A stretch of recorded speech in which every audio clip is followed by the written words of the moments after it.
Sebelum ceritanya dimulai, silakan tulis di kolom komentar dari daerah mana saja teman-teman yang menonton cerita ini. Dan jangan lupa like dan subscribe, agar channel Our Story bisa terus berkembang dan mempersembahkan cerita yang terbaik. April duduk di sudut ruang kerjanya, tangannya menari di atas layar tablet yang terhubung ke sistem manajemen perusahaan. Wajahnya tenang, matanya tajam menelusuri laporan keuangan yang ditampilkan di hadapannya. Di luar, hujan rintik-rintik membasahi jendela kaca gedung setinggi 12 lantai itu, menciptakan irama pelan yang entah mengapa justru membuat pikirannya semakin fokus. Ruangan itu hening. Hanya suara lembut dari pendingin udara dan gemericik hujan yang menemani kesendiriannya. Dia sudah terbiasa dengan sepi. Sudah terbiasa bekerja lebih lama dari yang lain. Bahkan setelah semua karyawan pulang. Kantor pusat PT Arta Dwi Pantara Group yang ia pimpin sejak usia 26 tahun memang tak pernah benar-benar tidur. Sekarang, di usia 30, April menjadi satu-satunya pemegang saham utama dan direktur utama perusahaan yang awalnya dibangun oleh mendiang ayahnya, Wijaya Putra. Hampir setiap orang yang mengenal ayahnya pernah berkata, April mewarisi otak dan disiplin Pak Wijaya, tapi juga punya sentuhan keibuan dari mendiang ibunya. Kombinasi itu menjadikannya sosok yang tidak hanya dihormati, tapi juga disegani di dunia bisnis yang keras dan penuh jebakan. Namun, tidak banyak yang tahu bahwa di balik tatapan tajam dan senyum tenangnya, April telah melewati berbagai ujian yang hampir meruntuhkan semuanya. Ketika sang ayah meninggal karena serangan jantung mendadak, April baru saja menyelesaikan kuliahnya di luar negeri. Ia tidak punya waktu untuk berduka secara utuh. Begitu kakinya menginjak tanah air, ia langsung dihadapkan pada tumpukan dokumen, rapat darurat, dan pertarungan tak langsung dengan para investor yang tidak yakin akan kepemimpinannya. Tapi April tidak menyerah. Dia mempelajari semua yang belum ia kuasai. Membaca ulang setiap arsip perusahaan dari nol. Menyamar sebagai pegawai biasa di beberapa cabang untuk memahami alur operasional secara langsung. Dan perlahan, tahun demi tahun, kepercayaan itu tumbuh. April berhasil mengubah perusahaan dari sekadar perusahaan properti keluarga menjadi holding bisnis dengan 3 divisi utama. Properti, logistik, dan teknologi. Dan selama semua itu berlangsung, hidup pribadinya kosong. Dia tidak punya waktu untuk bersenang-senang, tidak sempat memikirkan cinta apalagi membangun rumah tangga. Teman-teman seangkatannya sudah menikah, bahkan memiliki anak. Tapi April baru menyadari arti kesendirian saat ulang tahunnya yang ke-30. Ketika tidak ada satupun yang ia anggap dekat datang memberi kejutan. Dan di saat itulah Joko hadir. Lelaki sederhana yang ia temui bukan di ruang rapat atau seminar bisnis, tapi di sebuah kedai kopi kecil dekat kawasan Pasar Tua. April saat itu sedang menyamar sebagai Mira, nama samarannya jika ingin keluar tanpa dikenali. Ia menyukai tempat itu karena jauh dari dunia bisnis, penuh dengan pengunjung biasa yang hanya ingin menikmati kopi tanpa basa-basi. April menyukai keheningan dan kejujuran suasana tempat itu. Joko adalah barista di sana. Ramah, penuh tawa, dan selalu mengingat pesanan pelanggan. April tak pernah menyebutkan siapa dirinya. Namun Joko selalu memperlakukannya dengan sopan, tak pernah genit, bahkan membantu membawakan tas belanjaannya ketika melihat ia kesulitan. Bukan sekali dua kali, dan Joko tidak pernah meminta imbalan. Dari situ, benih simpati mulai tumbuh. April sendiri pun heran bagaimana hatinya bisa goyah. Tapi perhatian kecil dari orang biasa, terasa lebih tulus dibanding ucapan-ucapan manis dari pria-pria elit yang hanya tertarik pada hartanya. Selama ini, ia lebih sering didekati oleh pria yang mendekati perusahaan, bukan pribadinya. Tapi Joko berbeda, atau setidaknya, April percaya begitu. Perkenalan mereka perlahan berubah menjadi kebiasaan. Joko mulai mengenalnya sebagai Mira, pelanggan tetap yang bekerja di perusahaan logistik kecil. Keduanya mulai sering berbagi cerita. Joko menyebut dirinya sebagai anak satu-satunya dari keluarga biasa di daerah pinggiran kota, tinggal bersama ibunya. Ayahnya sudah meninggal saat ia SMP. April mendengarkan semua cerita itu dengan senyum lembut, menahan diri untuk tidak mengungkapkan siapa dirinya sebenarnya. Barulah setelah 6 bulan, ketika hubungan mereka sudah dekat, April perlahan membuka jati dirinya. Saat itu mereka sedang duduk di bangku taman kota, memakan siomay dari pedagang kaki lima. April menatap Joko dalam-dalam dan berkata, "Aku bukan Mira. Namaku April Wijaya."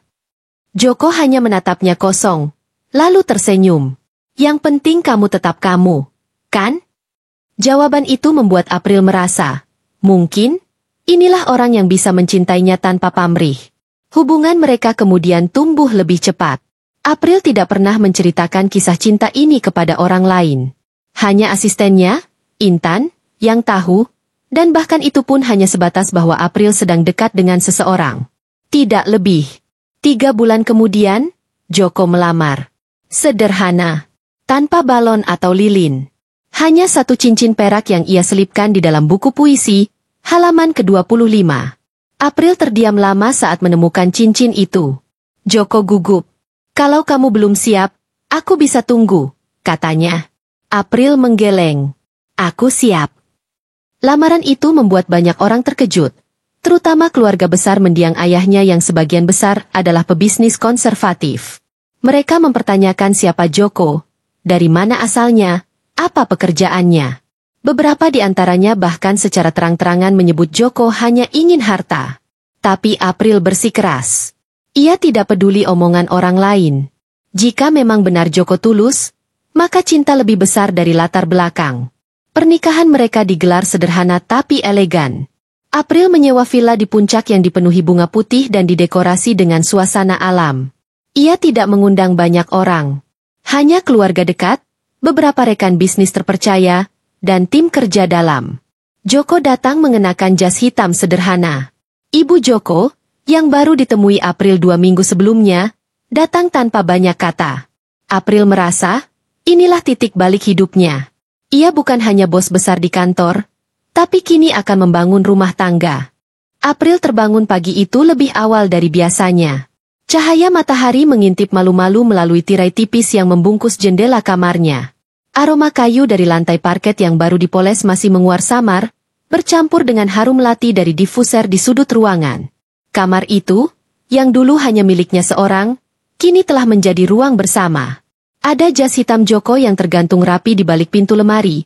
Ada sepatu laki-laki yang berjajar di samping rak high heels-nya.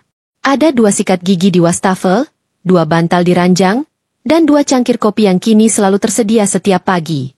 Pernikahan mereka baru berjalan 2 bulan.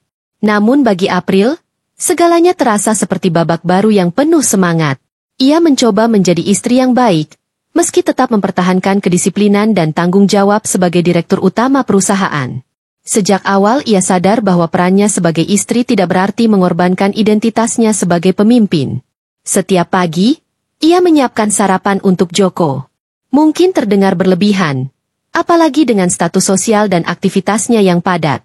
Tapi itu pilihannya.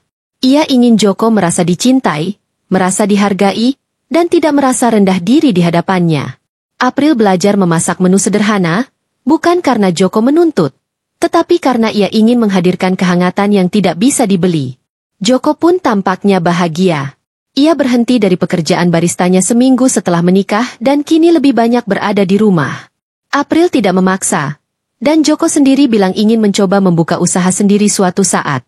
April mendukung.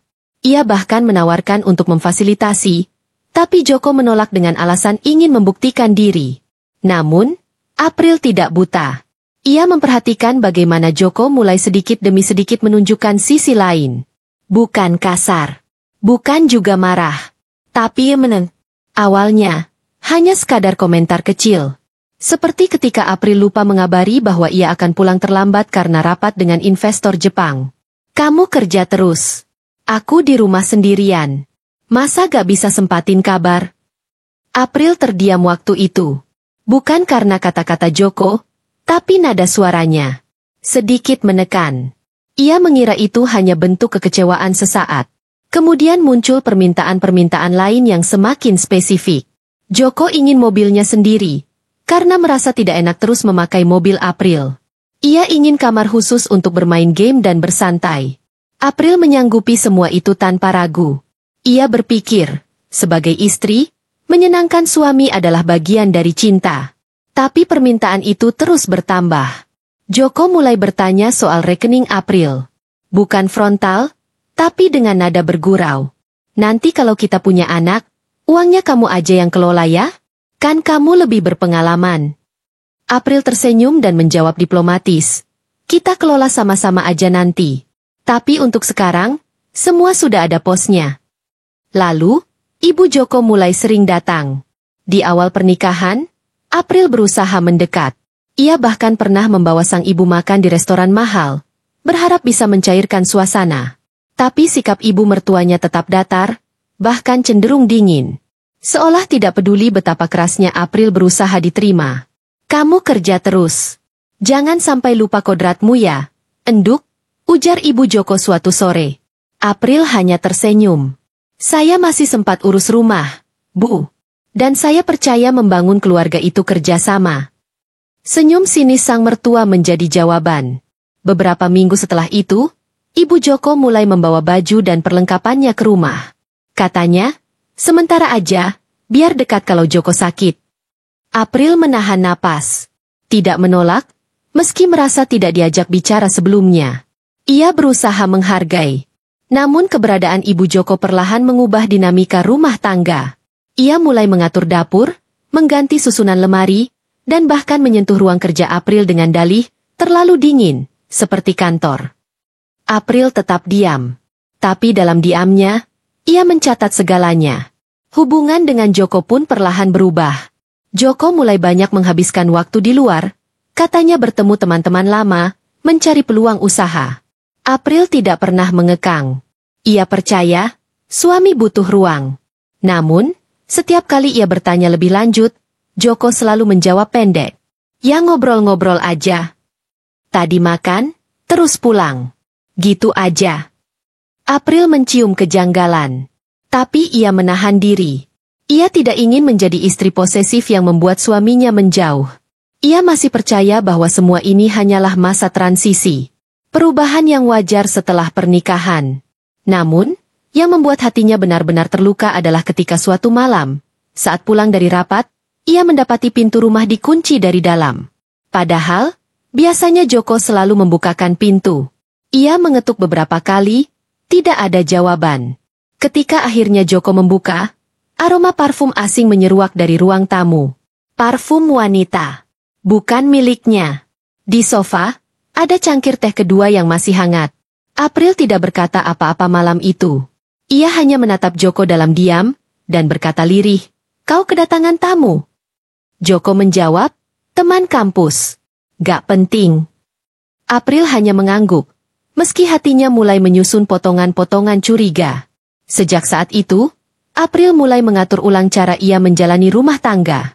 Ia tetap memberikan cinta, tapi mulai menjaga jarak pada beberapa hal. Ia kembali aktif di kantor dengan intensitas lebih tinggi, tapi di saat yang sama, ia menyewa seorang staf hukum pribadi yang tidak terafiliasi dengan perusahaannya. Hanya untuk berjaga-jaga, katanya. Ia juga mulai mencatat secara rinci setiap transaksi keuangan pribadi dan keluarga. Ia membeli satu brankas baru, berbeda dari brankas utama perusahaan, dan menyimpannya di ruang pribadinya yang terkunci. Tidak ada satupun yang tahu keberadaan brankas itu. Bahkan Intan, asistennya sendiri. April tidak ingin bersikap paranoid. Tapi sebagai seorang wanita cerdas yang telah berkecimpung dalam dunia bisnis penuh intrik, ia belajar bahwa berjaga-jaga bukanlah dosa.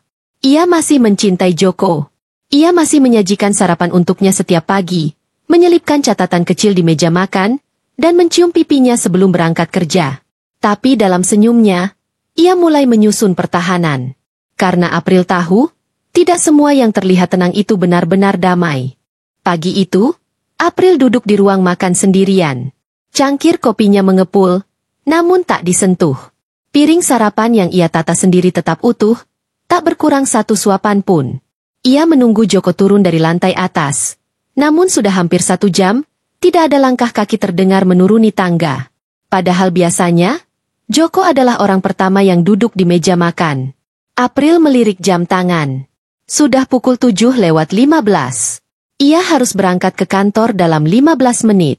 Tapi sesuatu membuatnya ingin menunggu. Hatinya terusik oleh mimpi aneh yang ia alami semalam. Tentang rumah besar yang terbakar perlahan dari dalam, sementara penghuninya tetap tertawa dan berpesta. Langkah kaki terdengar. Joko turun dengan baju santai dan wajah malas. "Gak usah nunggu, sarapan aja duluan," katanya sembari mengambil ponsel dari meja. April tersenyum. Tadi aku pikir kamu tidur nyenyak sekali.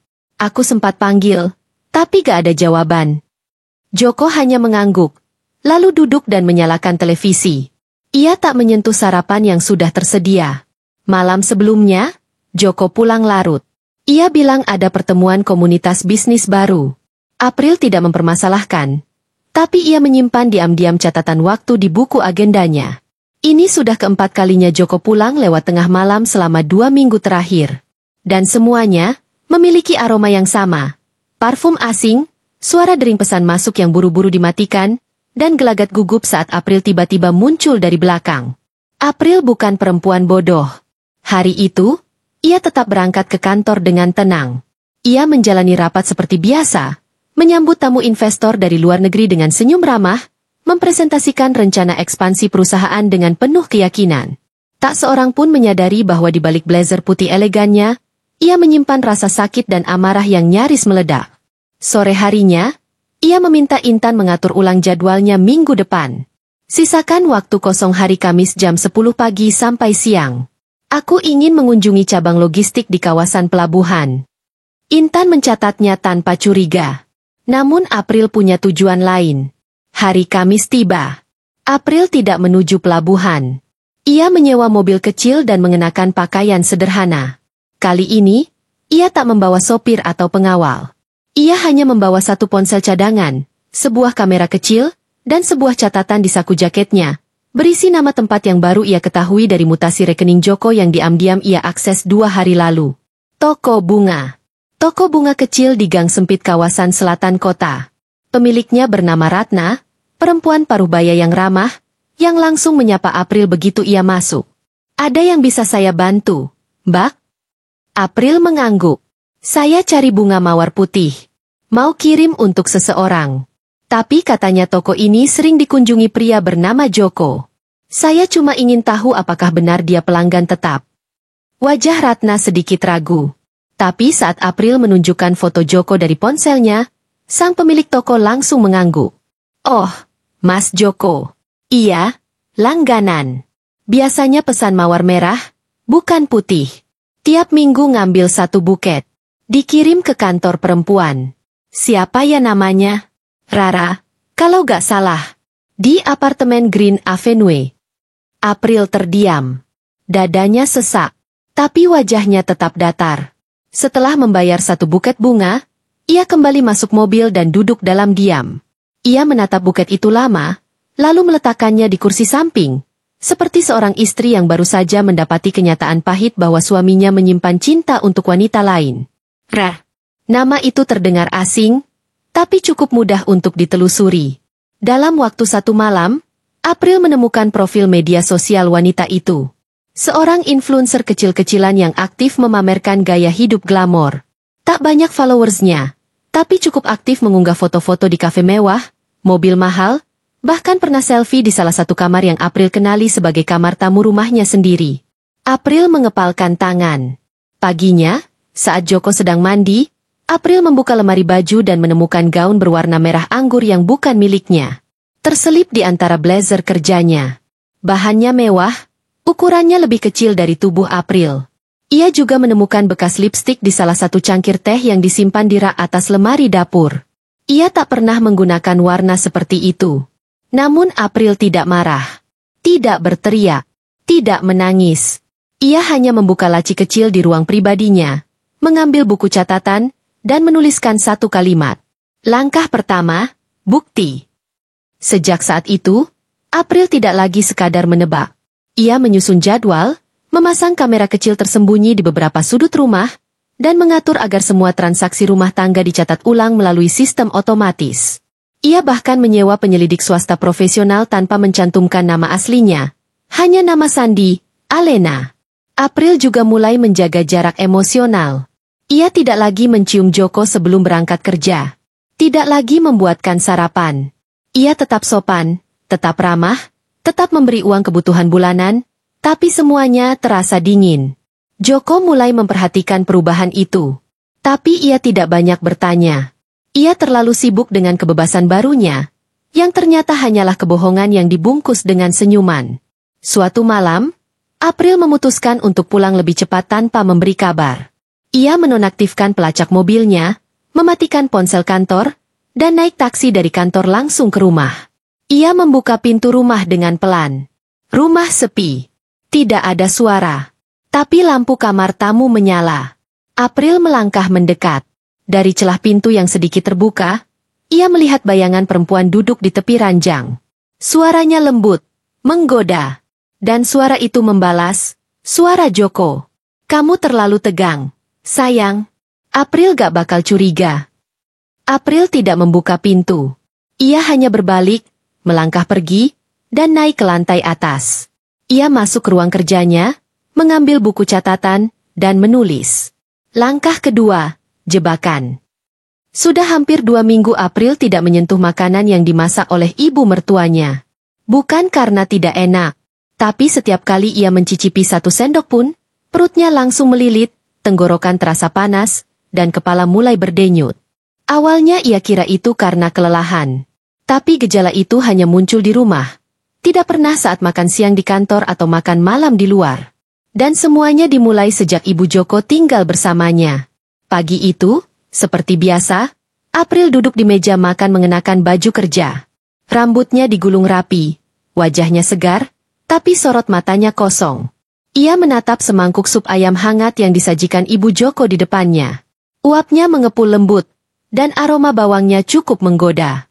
Tapi April hanya menatap tanpa menyentuh sendok. Makannya, enduk. Biar kuat kerja terus. Ucap sang mertua sambil tersenyum kecil, mengelus pundaknya. April mengangguk. Nanti, Bu. Mau nunggu agak dingin.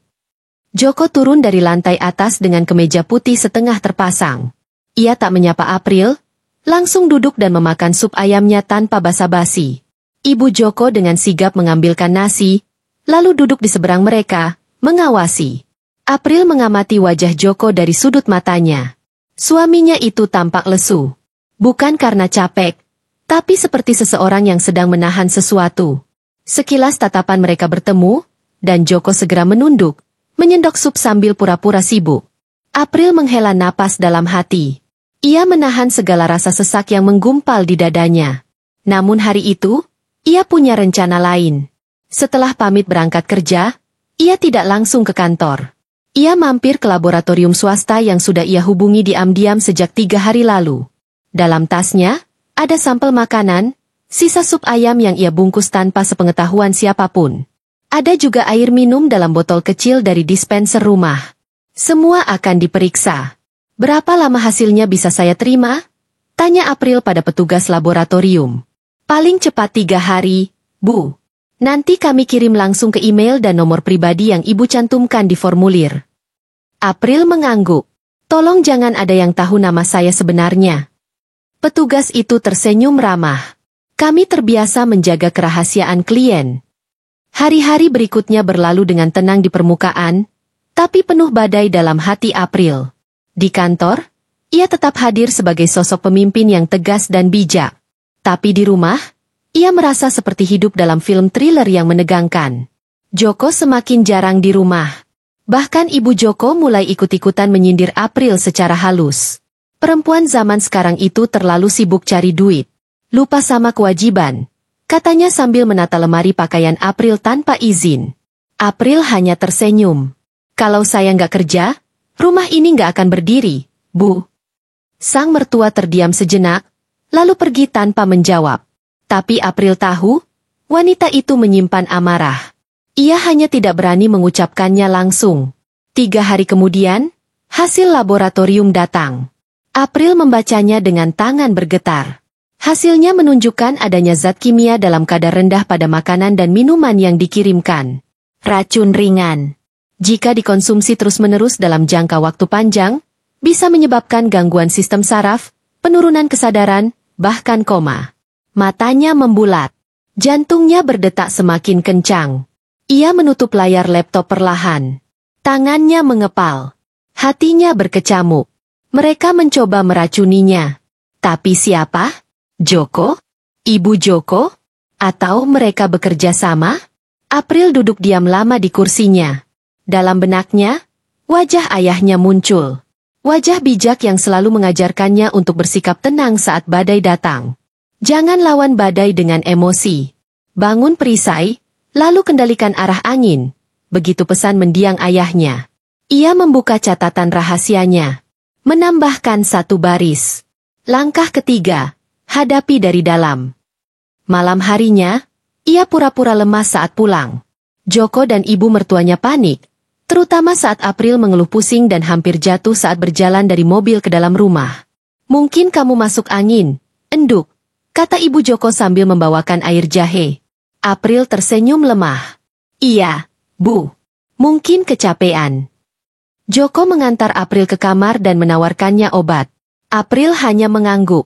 Tapi sebelum meminumnya, ia menaruh kapsul itu dalam tisu, membungkusnya, dan menyimpannya untuk diperiksa esok hari.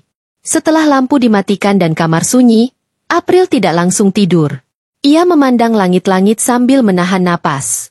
Ia tahu waktunya tidak banyak. Tubuhnya mulai melemah. Beberapa kali ia muntah, dan pusingnya semakin sering datang. Tapi ia tidak mau menyerah. Tidak sebelum semuanya jelas. Esoknya, ia mengirim kapsul itu ke laboratorium yang sama. Dan seperti dugaannya, hasilnya menunjukkan kandungan bahan aktif yang jika dikonsumsi berlebihan akan mempercepat penurunan kesadaran. Obat tidur berkekuatan tinggi. April mulai mempersiapkan langkah selanjutnya. Ia menghubungi sahabat lamanya, seorang notaris dan pengacara hukum keluarga yang ia percaya. Maya, aku butuh kamu buatkan surat kuasa rahasia. Segera. Dan jangan libatkan siapapun dari jaringan kantor. Maya sempat terdiam saat mendengar suara April yang terdengar gemetar. Ada apa, Pil? Nanti aku ceritakan. Tapi sekarang, tolong percaya padaku. Esoknya, April menandatangani beberapa dokumen. Salah satunya, surat kuasa atas seluruh kepemilikan sahamnya. Tapi bukan untuk dialihkan. Melainkan dikunci dan diproteksi secara hukum. Hanya bisa diakses dengan kode pribadi dan saksi sah yang sudah ditentukan. Maya mengangguk setelah membaca semua itu. Kamu yakin dengan langkah ini? April mengangguk pelan. Aku hanya tidak ingin saat aku tidak sadar nanti. Semuanya diambil tanpa bisa aku cegah. Maya terdiam. Wajahnya tak menyembunyikan kecemasan. Tapi ia tak bertanya lebih lanjut. April pulang dengan tubuh lelah dan kepala pening. Ia mulai merasa tubuhnya tidak lagi seperti dulu. Tapi senyumnya tetap terjaga. Bahkan ketika malam itu, Joko memijat pundaknya dengan tangan yang terasa dingin. Kamu terlalu sering kerja. Aku jadi khawatir, ucap Joko sambil menatap matanya. April menatap balik. Iya, aku juga takut nanti aku sakit dan gak bisa kerja lagi. Joko hanya tertawa kecil. Tapi April menangkap ada kegugupan dalam tawanya. Dalam hatinya, April sudah siap. Jika semuanya memang akan berakhir, maka ia pastikan semua yang menyakitinya akan ikut tenggelam. Ruangan rumah sakit itu senyap. Hanya terdengar suara mesin yang menandakan detak jantung, dan sesekali suara langkah kaki perawat yang berjalan di luar lorong. Di dalam ruangan, tubuh April masih terbaring, tampak lemah, namun sesungguhnya tidak lagi koma. Matanya tetap tertutup, tapi telinganya telah menangkap semua suara. Semua percakapan. Sudah 3 hari ini dia sadar. Diam-diam, tanpa suara. Dia memilih tetap dalam keadaan koma, karena satu alasan, dia ingin melihat sejauh mana mereka semua akan mengkhianatinya. Pagi itu, suara pintu terbuka pelan. Langkah kaki lembut. Bukan suara kaki perawat. Aroma parfum menyengat menusuk hidungnya, aroma yang tak asing. April mengenali bau itu. Aroma yang dulu sering menempel di baju Joko setiap ia pulang malam-malam. Aroma khas wanita muda yang mencoba meniru elegan, tapi malah terlalu mencolok. Sayang, kalau kamu bisa dengar aku, kamu harus tahu ini semua demi kebaikan kita semua. Suara itu berbisik pelan. Kau sudah terlalu lama mengatur semua. Saatnya aku yang berkuasa. April mengenal suara itu. Suara yang selama ini hanya ia dengar dari sambungan telepon, diam-diam, karena ia pernah menyadap ponsel Joko. Suara yang menggumam manja, yang menyebut suaminya dengan panggilan, Mas, seolah suaminya itu milik bersama. Dan kini suara itu hadir, menyentuh tangannya. Kalau kamu mati pun, aku akan rawat Joko. Aku akan urus harta-harta kamu. Aku janji, aku nggak akan biarkan semua ini sia-sia. Hening sesaat. Lalu langkah kaki berbalik, dan pintu tertutup kembali. April membuka matanya. Hanya sedikit. Pandangannya menatap langit-langit, penuh luka, namun lebih dari itu, penuh strategi. Hari berikutnya, dokter pribadi April datang. Bukan dokter dari rumah sakit. Dia adalah bagian dari rencana panjang April. Seseorang yang selama ini ditugaskan khusus menangani kesehatannya secara pribadi dan menyimpan semua catatan medis penting di tempat tersembunyi yang hanya diketahui April dan satu asistennya yang setia, Lala.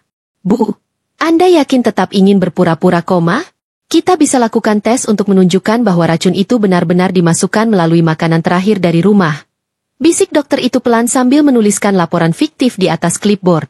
April hanya menggerakkan jari telunjuknya pelan ke arah dada. Kode agar dokter diam dan lanjutkan seperti biasa. Rencana ini belum saatnya dieksekusi. Sementara itu, di rumah besar peninggalan orang tua April, keluarga Joko mulai bertindak layaknya pemilik sah. Ibu mertua April, Buati, mulai memanggil orang untuk merombak dapur sesuai keinginannya. Dia mengeluh pada semua orang bahwa dapur lama itu terlalu kampungan, meski sebelumnya tak pernah ia tempati. Ini rumah anak saya sekarang. April kan lagi koma, nggak tahu apa-apa. Toh semua warisan dari almarhum ayahnya sudah diatasnamakan ke Joko, suaminya. Jadi milik kami. Ucapan itu terlontar begitu lancar, seperti tak pernah ada rasa bersalah. Seolah-olah mereka semua sudah menelan mentah-mentah bahwa April tak akan pernah bangun. Di ruang kerja April yang dulu, Joko sibuk memanggil notaris. Ia minta beberapa aset untuk dijual cepat. Satu rumah di Bandung dan satu properti di Bali. Katanya untuk modal usaha baru. Padahal April tahu, uang itu akan segera mengalir ke rekening perempuan muda yang sering disembunyikan Joko di apartemen mewah Jakarta. Lala, yang selama ini bertindak sebagai tangan kanan April, menyusup pelan-pelan. Ia mulai mengumpulkan data, rekaman, video, foto, transaksi. Ia juga mendekati perawat-perawat dan menyuap dua di antaranya agar selalu memberi laporan detail pada April, bahkan saat pura-pura tak sadarkan diri. Suatu malam, Lala datang ke kamar rumah sakit. Matanya tajam, dan ia membawa sebuah flash disk. Bu, ini sudah cukup. Kami punya rekaman Joko dan ibunya saat mereka tanda tangan surat kuasa. Kami juga punya video saat perempuan itu datang dan menyebutkan bahwa rencana meracuni ibu berhasil. Ini akan jadi bukti kuat. April tak menjawab, tapi air mata menetes dari sudut matanya.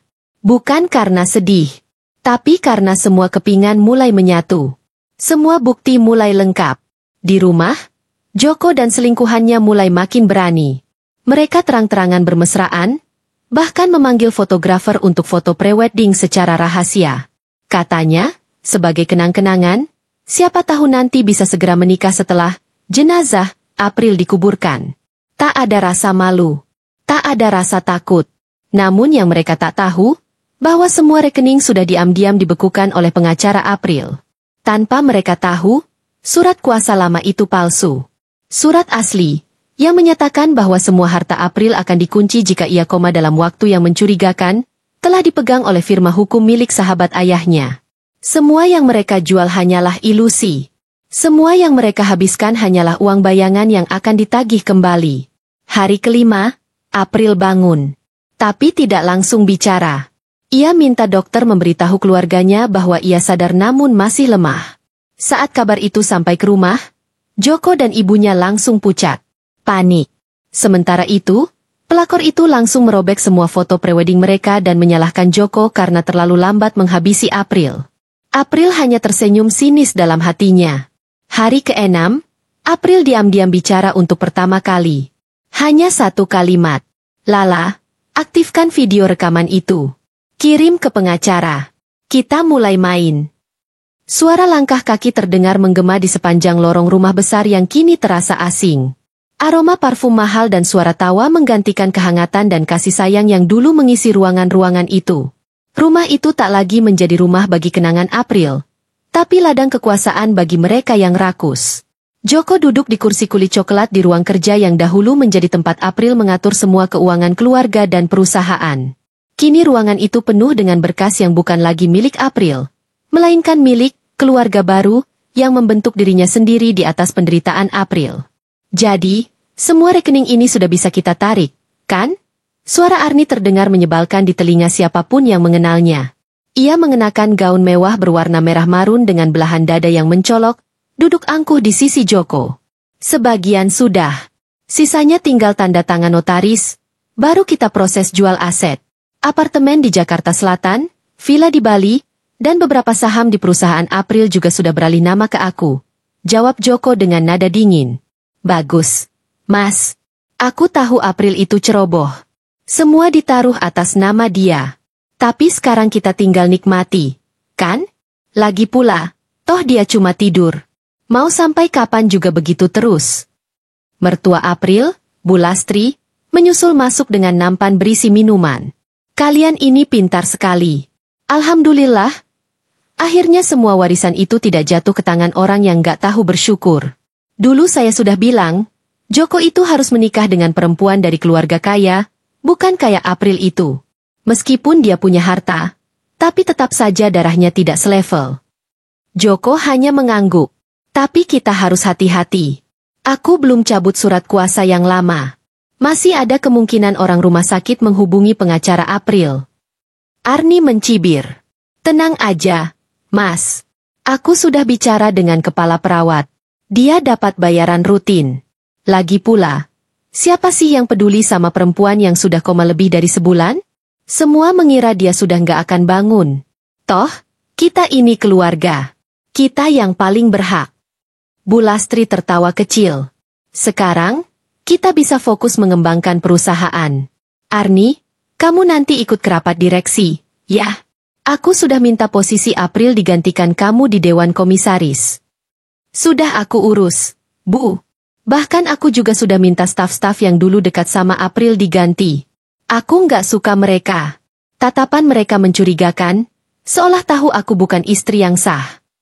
Joko berdiri dan menutup berkas yang sedang ia baca. Kita harus cepat. Sebelum April mati beneran, kita sudah harus kuasai semuanya. Di tempat lain, tubuh April masih terbaring kaku. Alat bantu pernapasan terpasang sempurna. Namun, ada gerakan halus di jari tangannya, sesuatu yang luput dari pengamatan siapapun di ruangan itu. Pikiran April sebenarnya tidak mati. Di dalam diam dan gelapnya dunia koma, ia masih hidup. Ia mendengar. Ia merasakan. Ia tahu semuanya. Ia tahu Joko tak lagi menjenguknya. Ia tahu Arnie menginjak-injak harkatnya di hadapan dokter dan perawat. Ia tahu Bu Lastri bersekongkol untuk mengganti semua nama aset. Tapi yang mereka tidak tahu, April bukan perempuan bodoh. Sebelum diracun, April sudah mencium keanehan dalam rumah tangganya. Ia mencatat semua pergerakan uang yang mencurigakan, menyimpan duplikat semua dokumen penting, dan diam-diam memberikan kuasa kepada seseorang yang sangat ia percaya. Laras, sahabat lamanya yang kini menjadi pengacara. Laraslah yang menerima pesan darurat April hanya 2 hari sebelum April ditemukan pingsan di ruang makan. Kalau ada apa-apa denganku, buka file, Megatrah, di brankas pribadi. Kode, 170.490.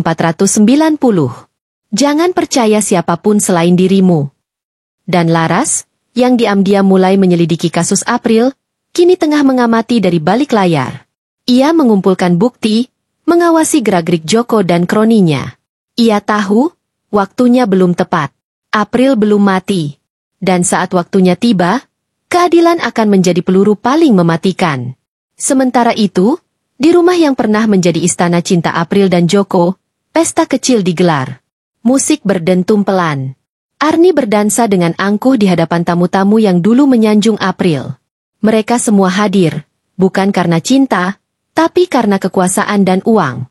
Kukira kamu akan merasa bersalah mengambil semuanya, Arnie, bisik salah satu tamu wanita kepada Arnie.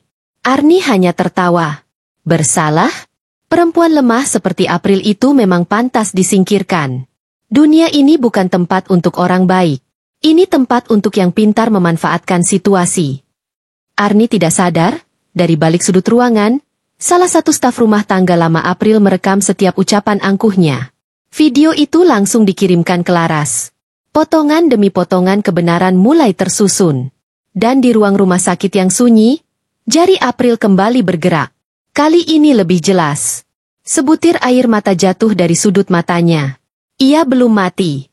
Ia belum kalah. Suasana rumah yang dulu hangat kini berubah menjadi panggung kebohongan dan pengkhianatan. April terbaring di atas ranjangnya yang besar. Tubuhnya lemah namun pikirannya semakin tajam dari sebelumnya. Dokter pribadi yang setia menjaga April memberikan laporan rutin melalui bisikan ke telinga sang majikan, meski seolah April tak sadarkan diri. Setiap malam, April mendengar dengan jelas setiap langkah Joko yang masuk ke kamarnya.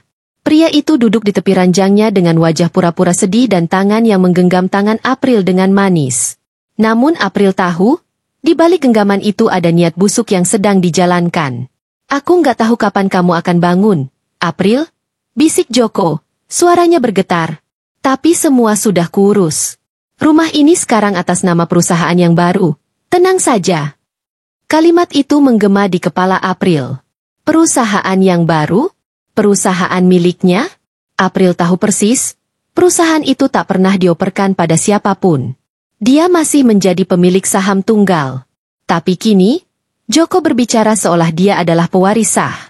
Dokter pribadi April, Pak Darto, seorang pria tua yang sudah mengabdi padanya selama lebih dari 10 tahun, diam-diam membantu menjalankan rencana April. Dia memberikan cairan khusus yang hanya membuat April tampak koma namun tetap sadar. Seminggu terakhir, April mulai menggerakkan jari-jari tangannya secara perlahan. Setiap malam, ketika lampu kamar dimatikan, dia melatih geraknya agar siap saat waktunya tiba. Sementara itu, Sari, wanita simpanan Joko, semakin berani menunjukkan eksistensinya. Dia sering muncul di rumah dengan pakaian mahal, bahkan kadang menggunakan tas-tas branded milik April.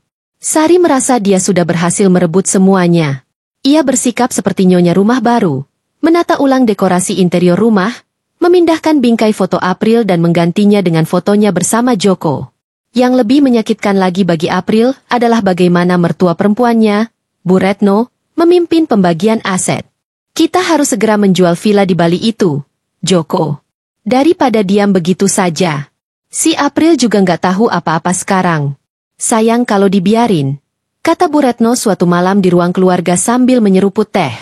Joko hanya mengangguk, tersenyum setuju. Sari di sampingnya ikut tersenyum penuh kemenangan. Tapi yang tidak mereka tahu, seluruh ruangan utama rumah itu kini telah dilengkapi kamera kecil yang dipasang oleh asisten pribadi April yang loyal, Vina. Vina tahu ada yang janggal saat pertama kali Joko memintanya mundur dari posisi asisten. Karena curiga, ia tetap diam-diam beroperasi di belakang layar atas permintaan Pak Darto dan April.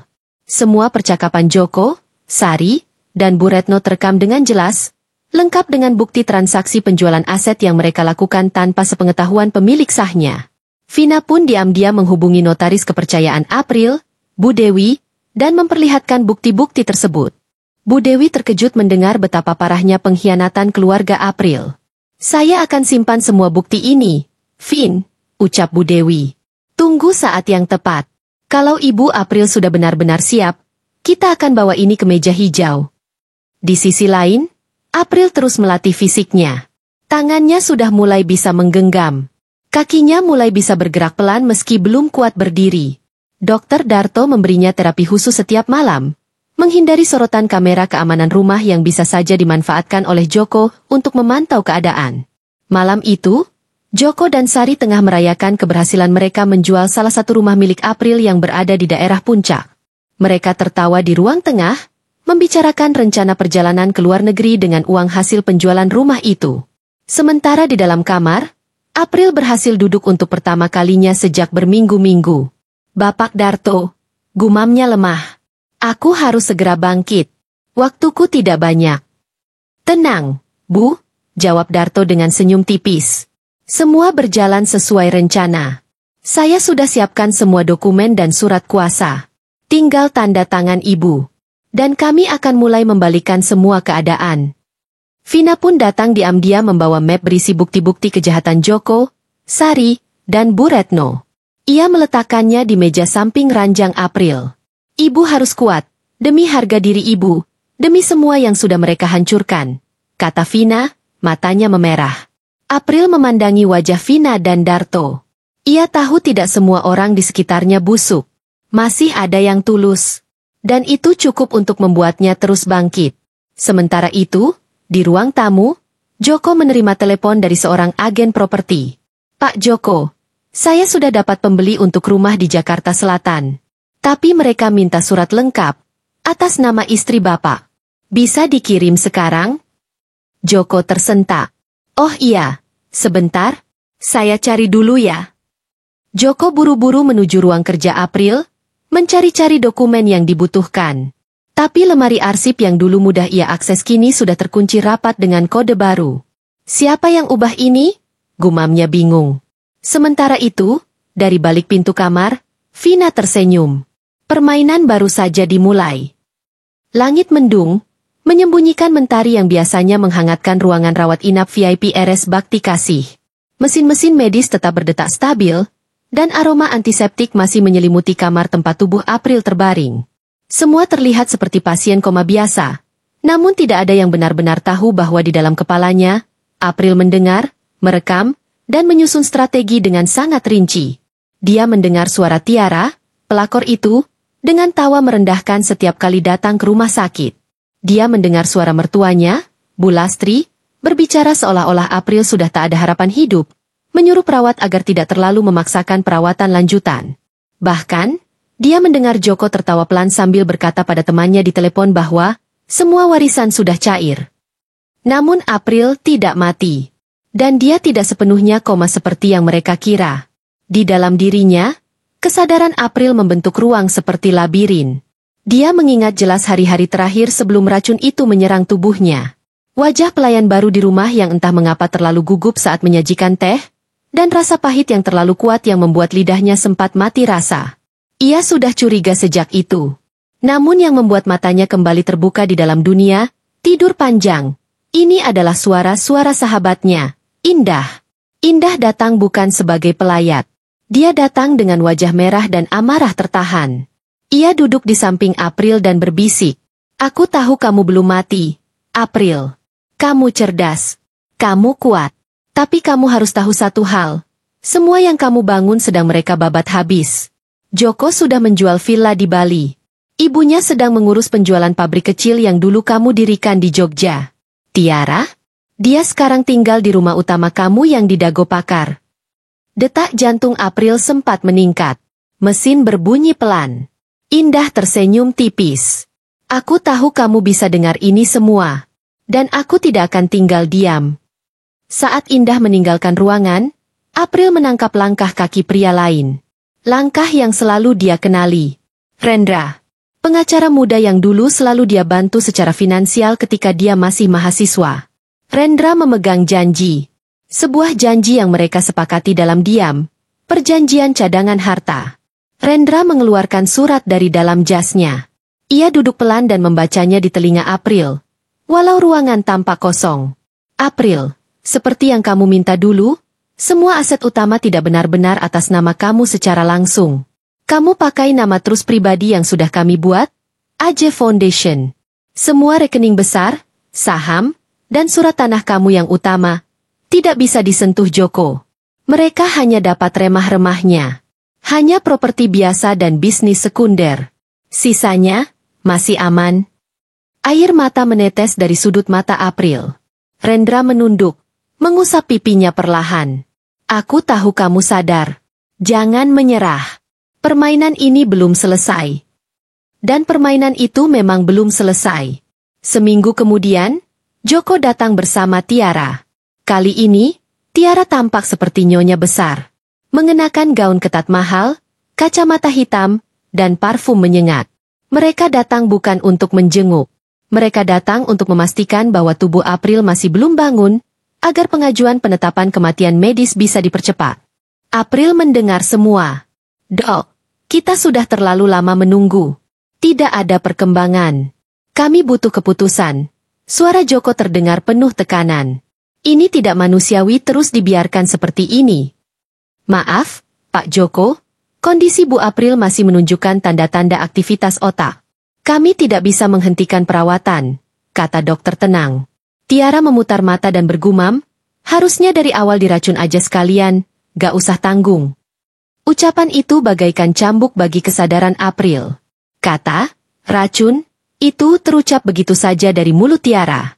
Kini, April tahu pasti, mereka tidak hanya menginginkannya mati, tapi benar-benar memastikan dia tidak pernah bangun kembali. Tapi mereka terlalu percaya diri, terlalu cepat menganggap April kalah.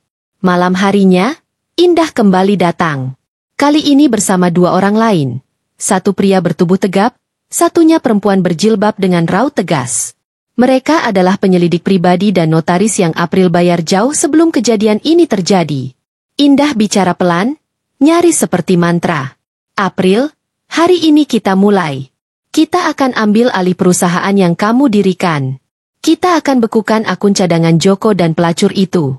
Kita juga akan gunakan bukti CCTV dan rekaman rumah yang kamu pasang diam-diam di dapur sejak 6 bulan lalu. Semuanya lengkap. Mereka akan membayar harga untuk semua pengkhianatan ini. Mesin jantung April berbunyi pelan. Namun jika saja orang tahu apa yang terjadi di dalam pikirannya, mereka akan melihat wanita itu tengah tersenyum penuh kemenangan. Di tengah dunia hitam dan suara samar itu, April membayangkan satu hal. Dirinya bangkit, mengenakan gaun putih, dan berdiri di depan Joko serta Tiara, memperlihatkan wajahnya yang tak lagi rapuh, melainkan dingin dan tak tergoyahkan. Pagi datang dengan gerimis yang menari di jendela ruangan rawat inap April. Tak ada yang berubah di permukaan. April masih terbaring, matanya masih tertutup, tubuhnya masih diam, hanya suara detakan mesin dan deru lembut AC yang menemani. Namun di luar sana, dunia telah mulai bergerak dengan arahan yang tak mereka duga. Indah duduk di ruang kerjanya yang penuh berkas. Di hadapannya, Rendra dan dua orang yang selama ini menyamar sebagai staf rumah sakit, satu pria dan satu wanita. Mereka adalah penyelidik bayaran, orang kepercayaan April, yang selama berbulan-bulan telah menyusup ke dalam kehidupan Joko dan Tiara tanpa diketahui. Target 1 dan 2 sekarang tinggal di rumah utama. Ucap pria itu seraya menyodorkan foto Joko dan Tiara yang diambil diam-diam dari sudut pagar rumah April.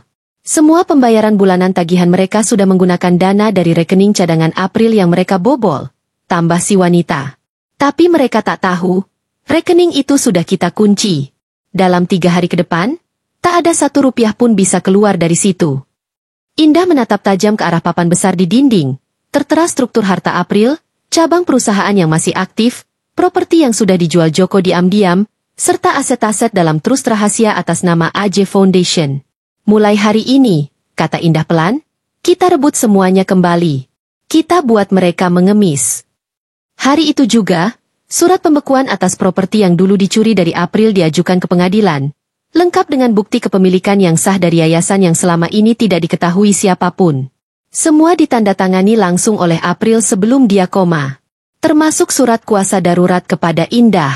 Di sisi lain kota, Tiara dengan angkuh masuk ke butik mahal di pusat perbelanjaan. Rambutnya dicat pirang pucat, bibirnya merah menyala. Ia menggesek kartu platinum yang dulu milik April. Namun si kasir tiba-tiba menunduk dengan gugup. Maaf, Bu, kartu ini ditolak. Tiara mencibir. Ulangi. Coba lagi.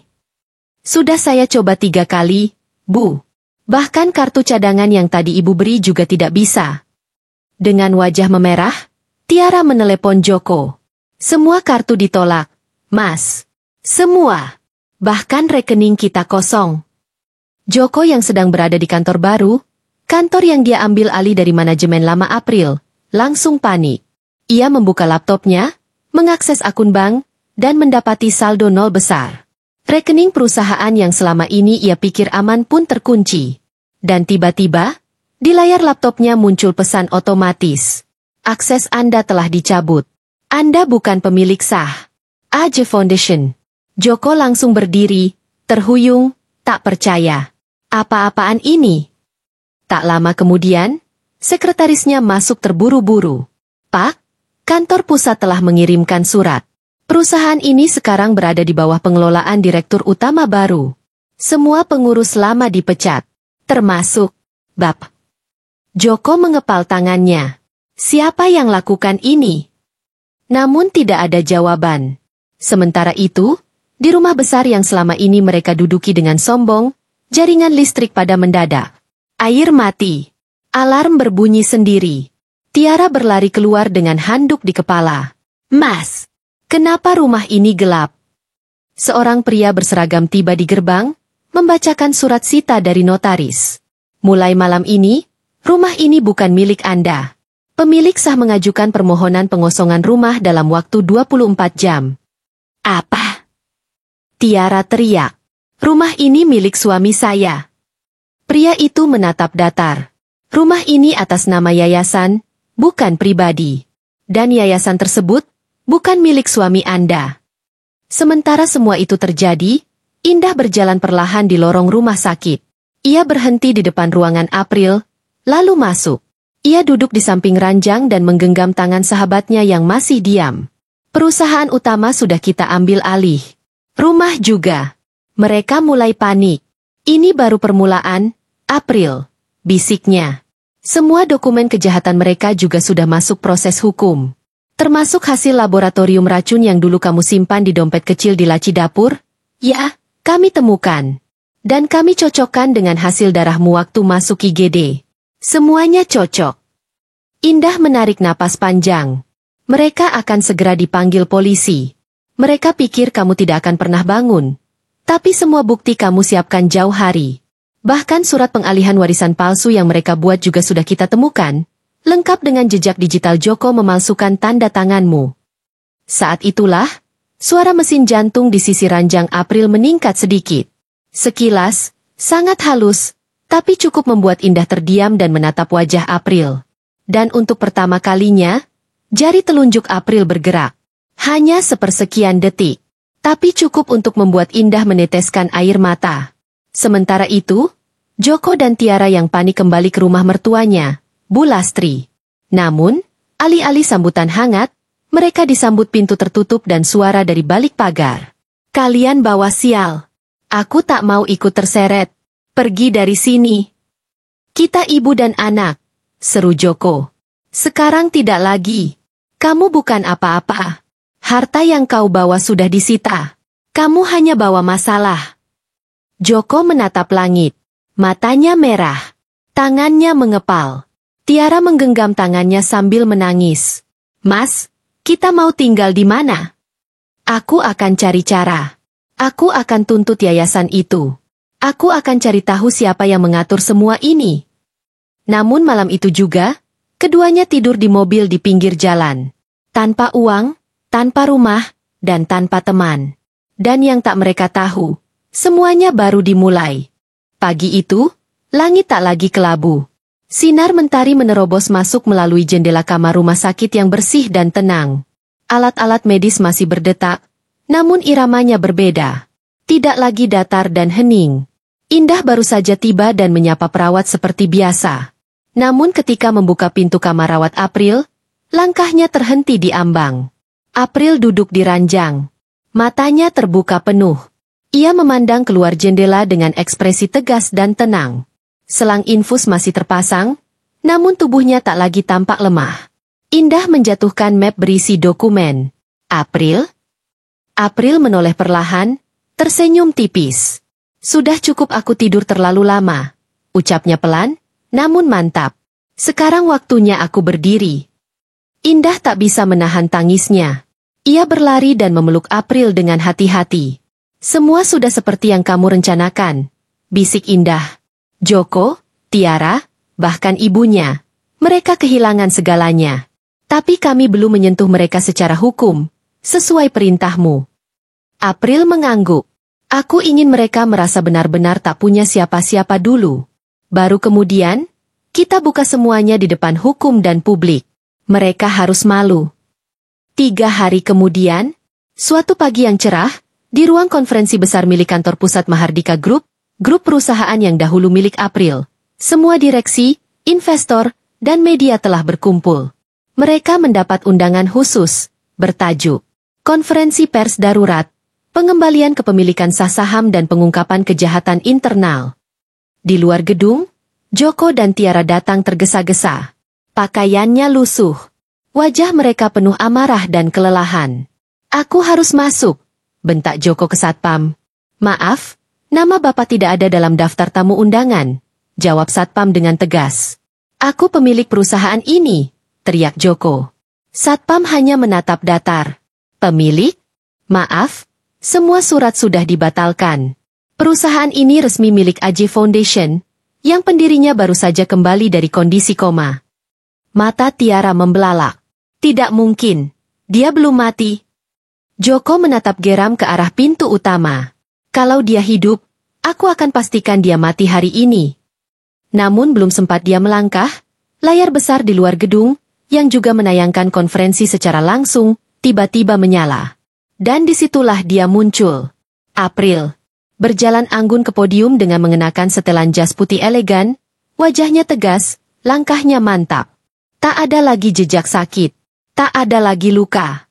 Yang ada hanya kekuatan dan ketegasan. Seluruh ruangan sunyi, terpukau. Suara April bergema.